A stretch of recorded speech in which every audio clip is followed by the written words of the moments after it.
My name is Brooke Black, 2219 New Holland Pike. All right, I work, and I worked 12 hours today, and I have 3 kids, 7, 3, and 5, and they're all boys, so I don't have a ton of free time, so I'm going to try to organize my scribble on paper here. I saw a video today, and it takes place in Australia. Kids are being forcibly removed from their parents. It is heartbreaking, heart-wrenching to watch. They're being removed by force. These kids are screaming, kicking, yelling, pleading. They're being torn away from their parents to get vaccinated. This is today, like 2021, happening in Australia. Okay, people? We all see the writing on the wall. Vaccines are coming, and who knows what else. If you saw the way the kids were being ripped from their parents, it's not hard to understand why parents would be compelled to hide and protect their children. Anne Frank hid from Nazi Germany. They were following orders whenever they killed her. The people that were hiding her were breaking the law. All this to say, just because it's the law or what the government says does not mean that it's right.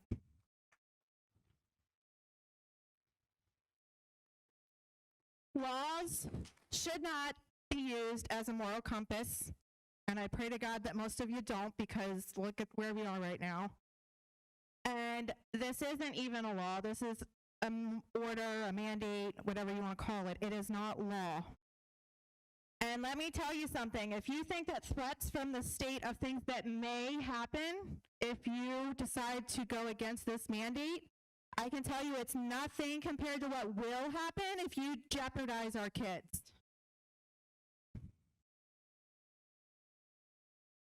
Not to mention the threats that the state are making have been historically proven to be empty. There has been no follow-through on any of this. The district attorney said that they're not filing the charges for those things.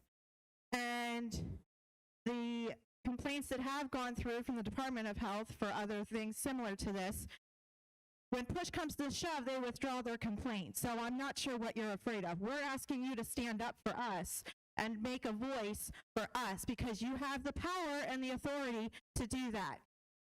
The Department of Health, the Department of Education, none of that supersedes your power as the school board. And we give you that power. We are begging of you to stand up and communicate the feelings of everybody here that you serve.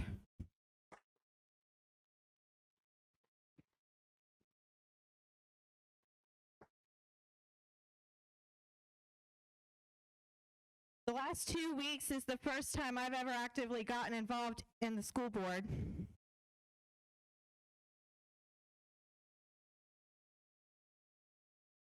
And I can speak to a lot of us here that your lack of action and unwillingness to stand up for our desires as a community has gotten our attention.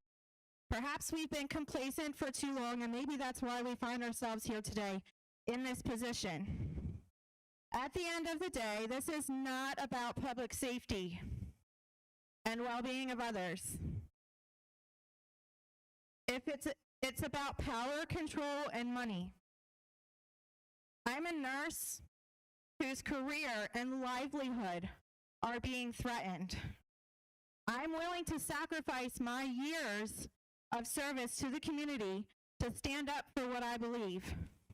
You better believe if I'm going to jeopardize my livelihood and my ability to make an income to provide for my family, that I'm going to stick up for my kids.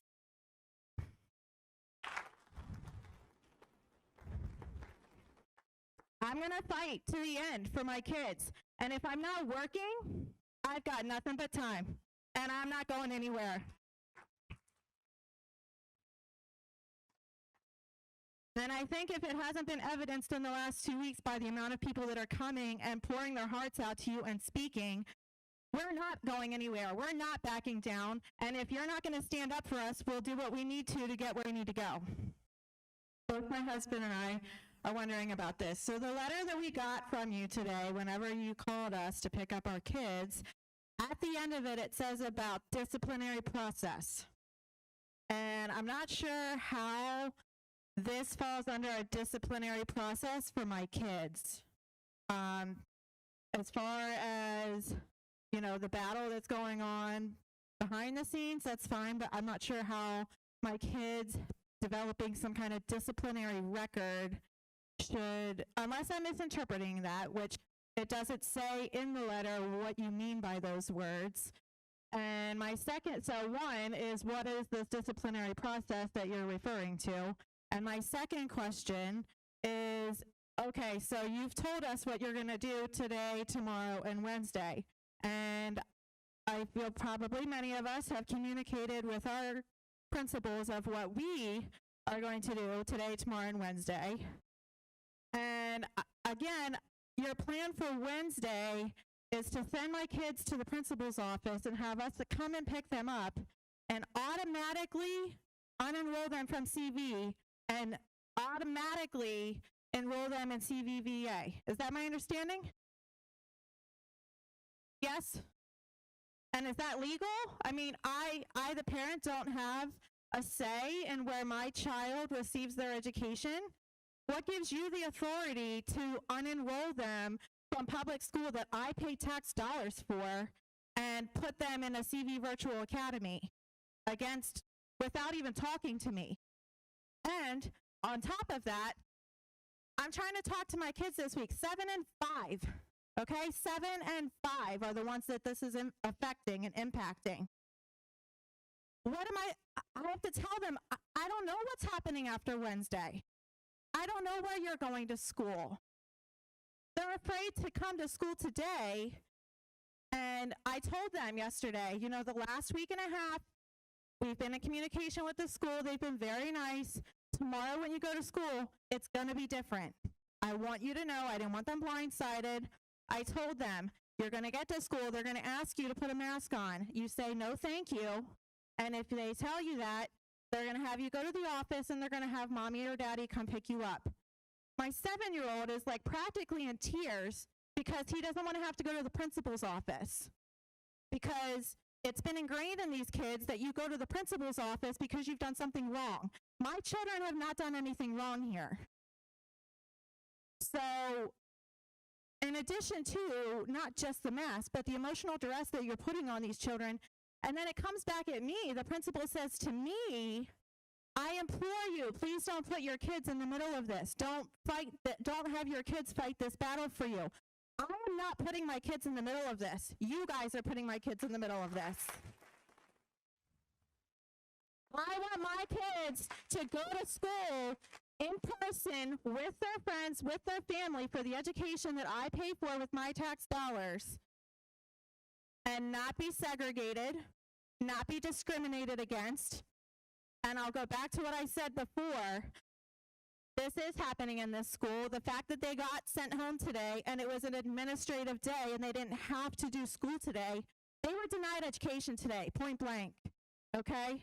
There was no, you can paint it all you want that they got a free day of school. And yeah, they went fishing and they had a great time and they learned other things that they're not going to learn in school. But that's not okay. They did not receive what they deserve today. And they're not going to get what they deserve tomorrow and Wednesday and Thursday. And we're 2 days out. People work. I have no idea what CVVA is. I know you're giving us information on that tomorrow, but you want to give us less than 24 hours to digest what it means that you're going to, okay, here's some information, less than 24 hours, we're going to unenroll your child from this school, and they're going to do CVVA. I don't know what that looks like. Do they go to the school and they're segregated? Because that's not okay either. Do they stay home and do online learning? Because what are people that work supposed to do with that? So you're not really giving us a fair option. This is not a good alternative to what you're enforcing on people.